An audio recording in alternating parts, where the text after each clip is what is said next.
Selama ratusan tahun, cahaya misterius di bulan menjadi tanda tanya bagi ilmuwan dan pengamat langit. Kadang terlihat seperti kilatan terang, kadang hanya cahaya redup atau bercak kemerahan yang muncul beberapa detik. Fenomena ini sering terlihat di sisi gelap bulan, daerah yang tak terjangkau sinar matahari, membuat para astronom bertanya, apakah bulan benar-benar aktif secara geologis atau hanya memantulkan cahaya dari luar? Catatan pertama tentang fenomena ini berasal dari abad ke-18 pada 19 April 1787. Astronom William Herschel melihat kilatan terang di permukaan bulan yang bertahan selama beberapa jam. Ia menggambarkan secerah nebula Orion dan mengira ada letusan vulkanik di sana.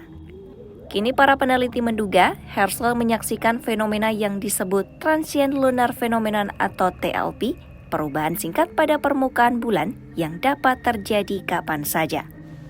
Menurut Anthony Cook dari Aberystwyth University di Inggris, lebih dari 3.000 fenomena TLP dilaporkan selama 2 milenium, baik oleh astronom profesional maupun pengamat amatir di seluruh dunia. Meski sering dilaporkan, penjelasannya masih beragam, dari hantaman meteorit hingga gas radioaktif yang keluar dari perut bulan, dan semuanya masih terus diteliti hingga kini. Satu penjelasan yang paling banyak diterima ilmuwan adalah tumbukan meteorit, batuan kecil yang masuk ke bulan tanpa ada atmosfer untuk menghambatnya. Menurut Masahisa Yanagisawa dari University of Electrocommunication di Jepang, meteorit seberat kurang dari 1 kilogram saja dapat menghasilkan kilatan terang saat menabrak permukaan bulan dengan kecepatan belasan kilometer per detik. Panas yang dilepaskan dari energi tumbukan membuat batuan di sekitar mengeluarkan cahaya sesaat sebelum mendingin kembali ke suhu semula. Fenomena ini baru berhasil dikonfirmasi secara visual pada era 1990-an ketika teknologi kamera berkecepatan tinggi mulai digunakan untuk mengamati bulan secara langsung. Salah satu peristiwa penting terjadi saat hujan meteorit Leonid tahun 1999 ketika para peneliti berhasil merekam lebih dari 10 kilatan di permukaan bulan dalam satu malam, yang hasilnya dipublikasikan di dalam jurnal Icarus pada tahun 2002. Sejak saat itu, pengamatan dilakukan secara terus-menerus melalui program Niliota milik Badan Antariksa Eropa atau ESA. Proyek ini menggunakan teleskop ganda beresolusi tinggi di Yunani untuk memantau bulan selama 9 tahun. Hasilnya, tercatat 193 kilatan terlihat di permukaan bulan. Namun penelitian terbaru pada 2024 menunjukkan kilatan itu tersebar merata di seluruh bulan, bukan hanya terpusat di wilayah tertentu seperti yang diduga sebelumnya. Berbeda dari kilatan singkat, ada juga fenomena yang bertahan selama beberapa menit, cahayanya lembut namun jelas terlihat dari bumi, dan sering muncul tanpa adanya hujan meteor. Penelitian dalam Astrophysical Journal tahun 2008 dan 2009 menyebutkan cahaya semacam ini berpotensi berasal dari gas radioaktif radon yang terlepas dari lapisan dalam bulan.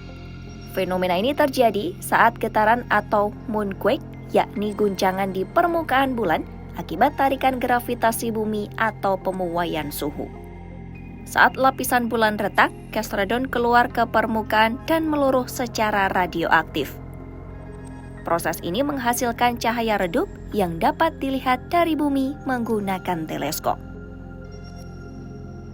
Menariknya, daerah yang sering menunjukkan cahaya seperti ini terletak di wilayah yang memiliki konsentrasi radon tinggi berdasarkan data penginderaan satelit. Temuan itu merupakan hipotesis bahwa bulan masih memiliki aktivitas internal meski secara umum dianggap sebagai benda langit yang mati secara geologis. Namun ada pula fenomena yang bertahan lebih lama, bahkan hingga beberapa jam. Seperti yang dilihat William Herschel lebih dari 200 tahun lalu, Fenomena ini dipercaya berhubungan dengan aktivitas angin surya. Angin surya adalah aliran partikel bermuatan yang terus-menerus dilepaskan dari matahari. Saat partikel itu menghantam permukaan bulan yang penuh debu, debu-debu halus itu dapat terionisasi dan terangkat hingga ratusan kilometer di atas permukaan, membentuk awan tipis yang memantulkan cahaya dari matahari atau bintang di sekitarnya. Hasilnya, permukaan bulan terlihat berkilau atau bercahaya dari bumi dalam waktu yang lama. Penelitian tahun 2012 menyebutkan proses ini terjadi lebih intens saat aktivitas matahari meningkat karena angin surya yang lebih kuat mengangkat debu dalam jumlah besar. Namun, tidak semua ilmuwan sepakat dengan penjelasan ini. Peneliti Alexios Liakos dari National Observatory of Athens beranggapan, sebagian fenomena cahaya berjam-jam itu mungkin bukan berasal dari bulan, melainkan pantulan cahaya dari satelit atau objek buatan yang melintas di depannya. Hingga saat ini, tidak ada penjelasan tunggal yang dapat menjelaskan semua varian fenomena TLP. Sebagian besar peneliti sepakat, fenomena ini adalah kombinasi dari beberapa proses alami yang terjadi secara bersamaan.